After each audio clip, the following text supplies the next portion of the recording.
ओम नमो भगवते वासुदेवाय। द्वितीय स्कंध दशम अध्याय। परीक्षा प्रश्नर उत्तर आरंभ करी मुनिवर। श्री भागवतर लक्षण दशमे करन्ति वर्णन। श्री शुकोवाच। शुक कहन्ति राये शुण ए भागवतर लक्षण। दश प्रकारे भाव चिंती पुराण पुरुषे बोलन्ति। ताहा कहिबा एके के प्रस्तावे तोहर सन्मुखे। सर्ग विसर्ग जेबा स्थान पोषण उति परिमाण। जे मन्वन्तर ईश कथा निरोध मुक्तिर व्यवस्था। आश्रय मिशी दश गुण ए भागवतर लक्षण। दश विशुद्ध अर्थे रहे नव लक्षण जेबा होए। वेद विचारी महाजने तत्व कहन्ति अनुमाने। दश इंद्रिय पंचमात्र महत तुले पंचभूत। ताहांक जन्म सर्ग कही गुण वैषम्य एते होई। विराट पुरुषर देहे ब्रह्मा सर्जना जेते होई। पौरुष चराचर जेते विसर्ग बोलन्ति टीएते। विष्णु विजय स्थिति नाम भक्तानुग्रह जे पोषण। मन्वन्तर जे मनु धर्म कर्म वासना उति नाम। विष्णु अवतार चरित तार भक्तंक जेउकत। ईश्वर कथा अनुवादे उत्तम पुरुषंक मध्ये। ईशानु कथा एहा कही अपरे शुण मन देई। संहरी आत्मा रसकति जले शयन जोगपति। निरोध बोली तार नाम निज स्वभावे पूर्ण काम। मुक्ति स्वरूपे व्यवस्थिति जहिन घटे पुनर्गति। आभास निरोध ए दुई जाठारु प्रकाश हुई। आश्रय नाम से बोलाई परम ब्रह्म जाकु कही। जे परमात्मा नर हरि अशेष घटे अछि पुरी। तार सकाशु जीव एक तेणु बोलाई आध्यात्मिक। से अधिदेवता बोलाई अधिभूतंक आत्मा सेहि। जेबेनी विच्छेद करई ताहाकु अधिभूत कही। अभावे एक एकतर जदि न लक्ष्ये परस्परम। तेबे नुहई संसार जेमन्ते चक्षु दीनकर। तृतीय साक्षी रूप होई जे देखे पर आत्मा सेहि। अन्य आश्रय से हुई तार आश्रय अटे सेहि। सर्व आश्रय तार नाम परम पुरुष उत्तम। से जेउ काले अंड भेदी बाहर हेला गुण निधि। आत्मार स्थान इच्छा करी स्वभावे जल सृष्टि करी। से जल मध्ये मायाधर बंचिला सहस्र बछर। जलर नार बोली नाम तेणु ता नाम नारायण। जे द्रव्य गुण कर्म काल स्वभावे जीव एक मेलम। जा अनुग्रहे उपूजन्ति जार निग्रहे लीन होन्ति। ସେ ଯୋଗ ମାୟା ବଳେ ଉଠି କଳ୍ପିଲା ଯେଣୁ ନାନା ସୃଷ୍ଟି ସୁବର୍ଣ୍ଣମୟ ତା ଶରୀର ସଜିଲା ତ୍ରିବିଧ ପ୍ରକାର ଆଧି ଦୈବତ ଆଧ୍ୟାତ୍ମିକ ଆବର ଆଧି ଭୌତିକ ଶୁଣ ପୌରୁଷ ବୀର୍ଯ୍ୟ ବଳେ ଯଥା ତ୍ରିବିଧ ଭେଦ ହେଲେ ଅନ୍ତ ଶରୀର ଆକାଶରୁ ପରମ ପୁରୁଷ ଚେଷ୍ଟାରୁ ସ୍ୱଭାବେ ଓଜସହ ବଳ ଜାତ ହୋଇଲେ ଅନର୍ଗଳ ଏତିନି ଭାବୁ ପ୍ରାଣ ଜାତ ଦଶ ପ୍ରାଣଙ୍କ ମୂଳନାଥ ତାହାର ବଳେ ପ୍ରାଣ ବଳ ଇନ୍ଦ୍ରିୟ ଚେଷ୍ଟା ହିଁ ସକଳ ଚଳନ୍ତି ତାର ଅନୁପଥେ ଅଶେଷ ପ୍ରାଣୀ ଅନ୍ତର୍ଗତେ ରାଜାକୁ ଯେନେ ଆଶ୍ରେ କରି ସେବକେ ପଥ ଅନୁସରି ମୂଳ କମଳୁ ଏହି ମତେ ସଞ୍ଚରୁ ବ୍ରହ୍ମରନ୍ଧ୍ର ପଥେ ପ୍ରାଣର ଆତ ଜାତ ଶ୍ରମେ ଉପୁଜେ କ୍ଷୁଧା ତୃଷା ସମେ କ୍ଷୁଧା ତୃଷାର ମାର୍ଗ ମୁଖ ତେଣୁ ସୁଜିଲା ଅଗ୍ରେ ମୁଖ ମୁଖର ମୂଳେ ତାଳୁ ଜାତ ତା ସଙ୍ଗେ ରସନା ସମ୍ଭୂତ ତାର ସଂଯୋଗେ ନାନା ରସେ ବସନ୍ତି ବରୁଣ ବିଶ୍ୱାସେ ଶବଦ ଅର୍ଥେ ମୁଖ ଦ୍ୱାରେ ଅଗ୍ନି ଦେବତା ବାକ୍ୟ ଧରେ ସୁଚିର କାଳ ଥାଇ ଜଳେ ନାସା ବିବର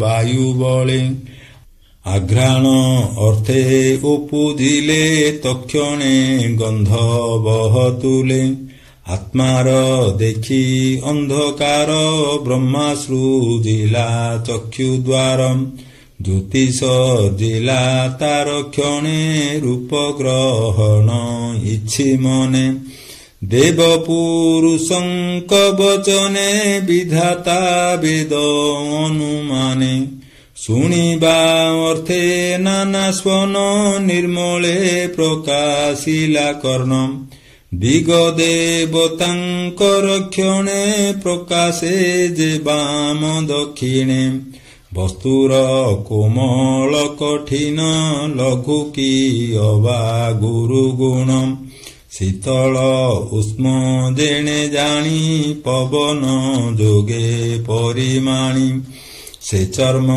ଇନ୍ଦ୍ରି ଗୁଣେ ଭଜି ଉପରେ ବହେ ରୋମରାଜି ଅଶେଷ କର୍ମ କରିବାରେ ପ୍ରକାଶ ହୃଦୟ ଉପରେ ବାମ ଦକ୍ଷିଣ ବେନିକର ଯହିଁ ରକ୍ଷକ ସୁନାଶିର ଦାନ ଆଦାନ କର୍ମ ଆଦି ଅର୍ଥେ ସଜିଲା ବେଦବାଦୀ ଜୀବର ଗତା ଗତେ ପୁଣ ବିଧାତା ସଜିଲା ଚରଣ ସେ ବାମ ଦକ୍ଷିଣ ପଦର ରକ୍ଷକ ହେଲେ ଯଜ୍ଞେଶ୍ୱର ସମସ୍ତ ହବ୍ୟ କବ୍ୟ ବିଧି ଚରଣ ଯୁଗ ବଳେ ସାଧି ବେନି ଚରଣ ମୂଳ ଦେଶେ ଆନନ୍ଦେ ଶିଷ୍ଣ ପରକାଶେ ସନ୍ତାନ ଉତ୍ପତ୍ତି କାରଣେ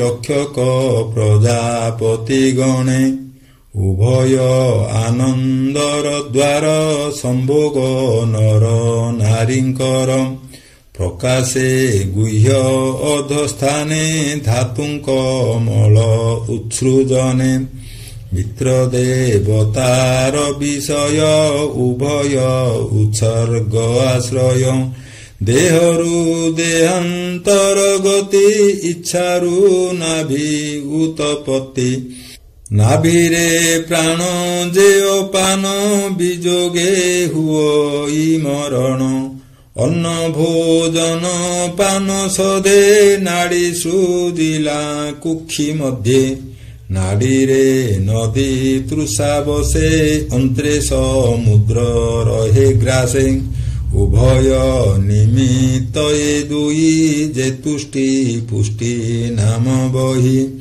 ଆତ୍ମମାୟାକୁ ଚିନ୍ତା କରି ସତ୍ୱେ ହୃଦୟ ରୂପ ଧରି କାମ ସଂକଳ୍ପ ଚନ୍ଦ୍ରମନ ହୃଦୟ ଏହାଙ୍କର ସ୍ଥାନ ହୃଦୟ ଆବୋରିବା ସେ ଅସ୍ଥି ସର୍ଜିଲା ପୃଷ୍ଠ ଦେଶେ ଅସ୍ଥି ଭିତରେ ମଜ୍ଜା କଲା ଉପରେ ମେଦ ଭିଆଇଲା ତାର ଉପରେ ମାଂସ ଧରି ରୁଧିର ଆବରଣ କରି ତାର ଉପରେ ତ୍ୱକ ଚର୍ମ ମଜ୍ଜାର ମଧ୍ୟରେ ରହେ ବ୍ୟୋମ ଏମନ୍ତେ କରି ସପ୍ତ ଧାତୁ ସେ ଭୂମି ଜଳ ତେଜ ହେତୁ ଆକାଶ ଜଳ ବାୟୁ ଘେନି ପ୍ରାଣର ହେତୁ ଏହି ତିନି ବାସ୍ତରେ ସହସ୍ର ଯେ ନାଡ଼ି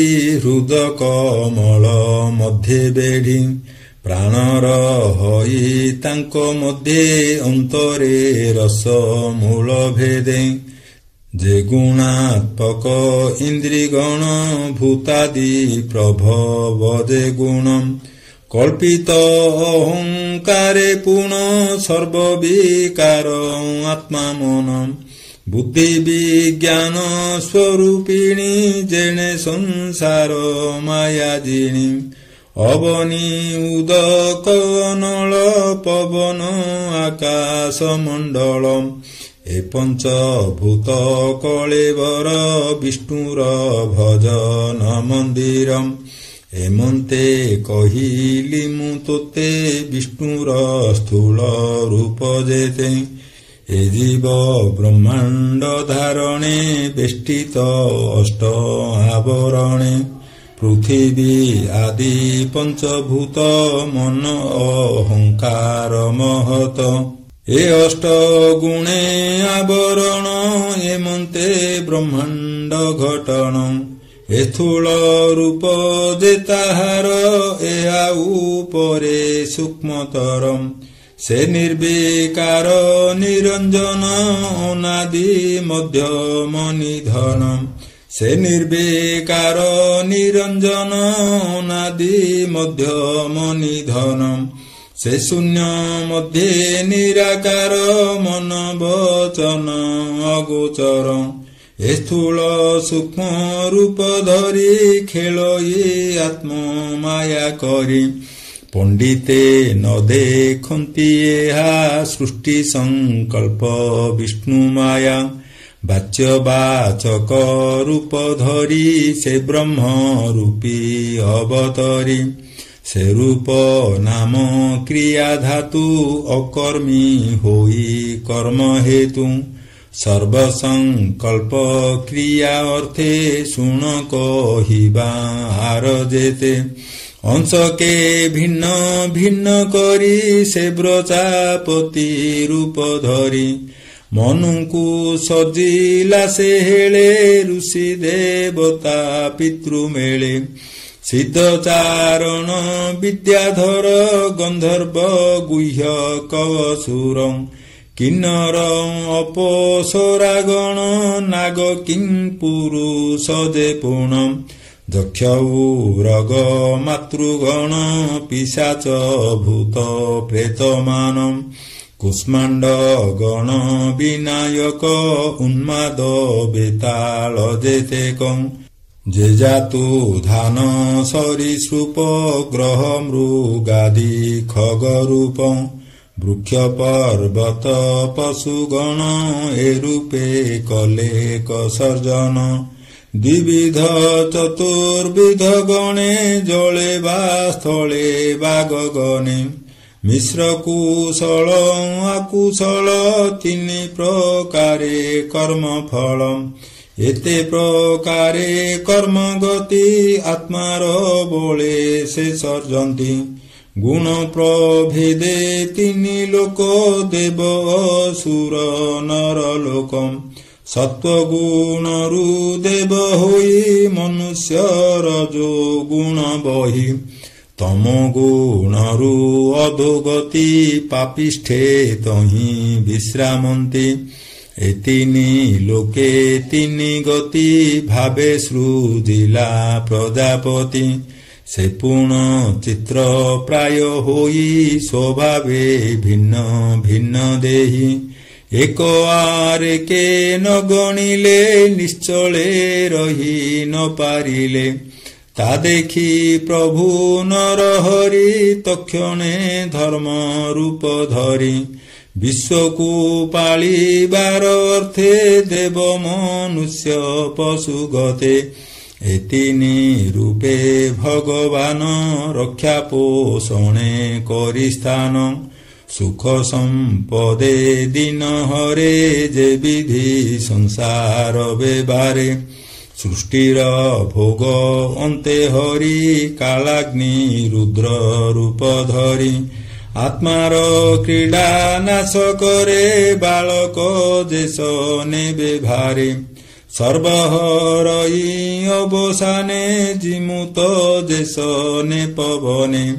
ଏ ଭାବେ ହରି ଗୁଣ ଯେତେ ସୁରେ ଜାଣିବେ କାହିଁ ଚିତେ।